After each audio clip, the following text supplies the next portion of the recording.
नमस्कार, आपण पाहत आहात क्राईम अंकुश न्यूज। आयुक्त डॉक्टर सचिन ओंबासे तसेच पोलीस आयुक्त एम राजकुमार यांच्या आदेशानुसार शहरातील रस्त्याच्या कडेला महिने उभी असलेली बेवारस गंजलेली वाहतुकीस अडथळा ठरणारी अस्वच्छता निर्माण करणारी वाहने व तत्सम साहित्य हटवण्याची संयुक्त मोहीम महानगरपालिका आणि वाहतूक पोलीस विभाग यांच्या संयुक्त विद्यमाने हाती घेण्यात आली आहे। शहरातील रस्त्याच्या कडेला आणि मोकळ्या जागांमध्ये उभी असलेली वाहने या संदर्भात महानगरपालिकेच्या आरोग्य निरीक्षकांमार्फत सर्वेक्षण करण्यात आले असून त्यानुसार वाहनांची आकडेवारी नोंदवण्यात आली। यात 4 चाकी वाहने 102, दुचाकी 37, 3 चाकी 39, ट्रक 5, डंपर 1, इतर साहित्य 303, एकूण 487।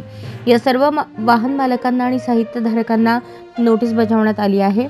या संदर्भात याआधीच वर्तमानपत्रात जाहीर प्रसिद्धीकरण देण्यात आले आहे।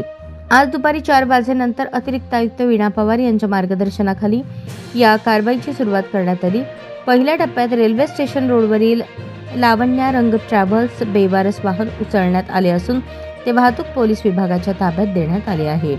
कारवाईमुळे शहरातील रस्ते मोकळे श्वास घेऊन वाहतूक व्यवस्था सुधारेल तसेच नागरिकांच्या सुरक्षिततेत वाढ होईल। रस्ते मोकळे झाल्याने येथील स्वच्छता करणे सुलभ होणार आहे।